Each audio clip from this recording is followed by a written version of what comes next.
The anti-Chinese sentiment is quite high in overseas. So what are your message to Singaporeans in I read an article in the International New York Times yesterday which says that in many countries people see this as a Chinese thing and have a reaction against China and PRC Chinese particularly because they think they are the cause of the virus. And I think that's not quite the right approach to take.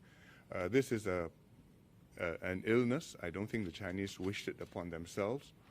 They are trying very hard to fight it, and I think we should work with them to help make sure this is not a global problem.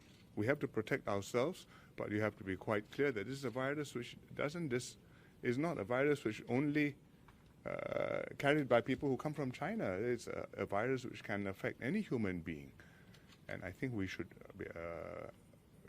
have that firmly in mind. What measures do we have in place in case of community spread of the virus? I think we are not anywhere near that point. We'll do our best to make sure we prevent community spread. If we are vigilant, if people come forward when they are unwell and we can identify their cases and isolate them, I think that we are a long way from having a community spread. But I would also say that this is a virus which is, it has similarities to SARS, it's related to the SARS virus, but it behaves differently from the SARS virus. It's probably more infectious.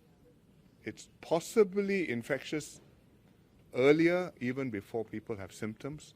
But on the other hand, if you look at the data coming out from China, and even the cases we have here, it's not as lethal as the SARS virus.